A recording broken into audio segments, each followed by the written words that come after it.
Halo semuanya, di video sebelumnya kita membahas skala pengukuran dan instrumen penelitian. Dikatakan bahwa peneliti kuantitatif dapat memperoleh data di lapangan secara mandiri, yaitu dengan menggunakan data primer. Peneliti yang menggunakan data primer harus mempersiapkan instrumen penelitiannya.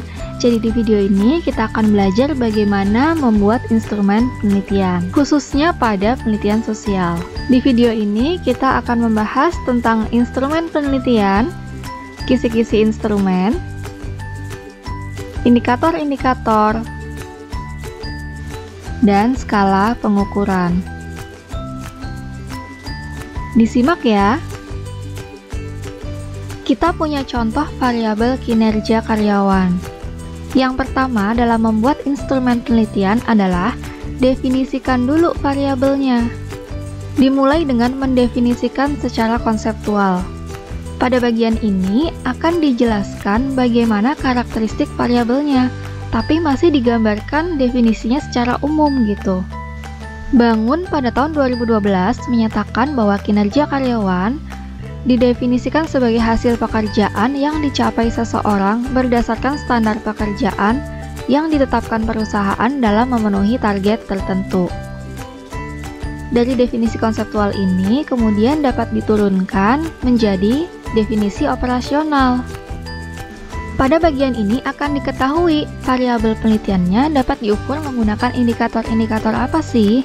Jadi definisi operasional dari variabel kinerja karyawan berdasarkan Bangun pada tahun 2012 adalah standar pekerjaan harus dapat diukur dan dipahami dengan mudah berdasarkan indikator-indikator ukur berikut. Yang pertama, kemampuan mengerjakan beberapa unit pekerjaan. Yang kedua, kualitas pekerjaan memenuhi standar yang ditetapkan. Yang ketiga, ketepatan waktu dalam menyelesaikan pekerjaan. Yang keempat, tingkat kehadiran karyawan dalam melakukan pekerjaan. Dan yang terakhir, kemampuan bekerja sama dengan rekan sekerja. Setelah diketahui definisi operasionalnya, langkah selanjutnya adalah mengidentifikasi indikator-indikatornya. Dari definisi operasional yang pertama diperoleh indikator jumlah pekerjaan. Yang kedua, indikatornya kualitas pekerjaan. Yang ketiga, ketepatan waktu. Yang keempat, kehadiran. Dan indikator yang terakhir adalah kemampuan kerjasama. Langkah yang ketiga dalam membuat instrumen penelitian adalah menentukan teknik pengumpulan datanya atau menentukan jenis instrumennya. Instrumen penelitian ini mengikuti teknik pengumpulan datanya. Jadi teknik itu adalah caranya, instrumen itu alatnya. Contoh, peneliti ingin mengumpulkan data menggunakan teknik wawancara.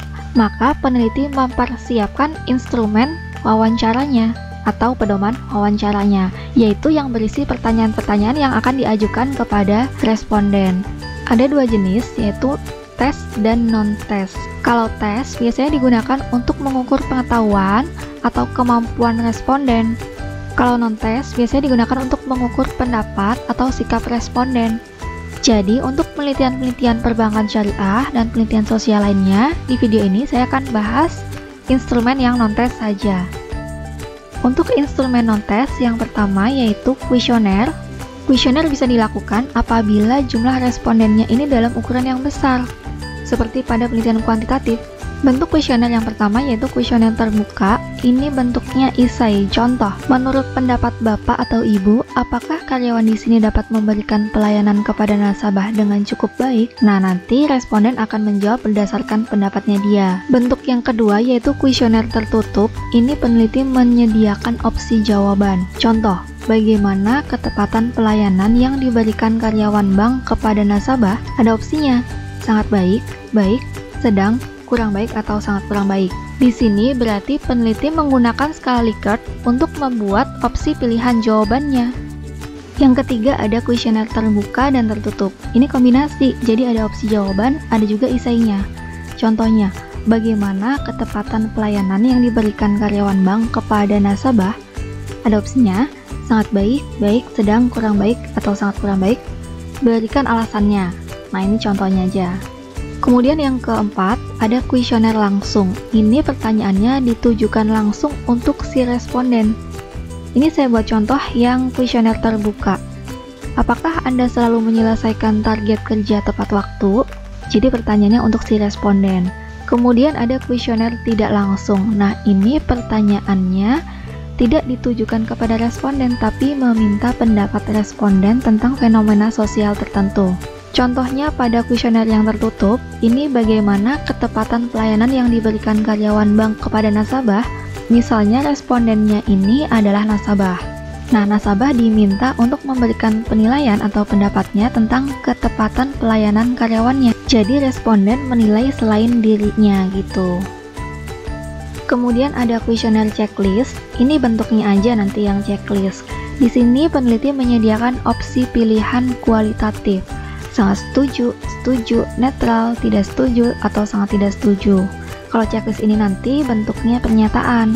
Yang terakhir adalah kuesioner rating scale. Kalau rating scale ini berarti nanti peneliti menyediakan opsi dalam bentuk kuantitatif, ada rentang nilainya. Kemudian nanti peneliti akan mendefinisikan masing-masing rentang nilai ke dalam bentuk kualitatif. Peneliti yang menggunakan kuesioner selanjutnya bisa menentukan skala pengukuran seperti yang udah dijelaskan pada video sebelumnya.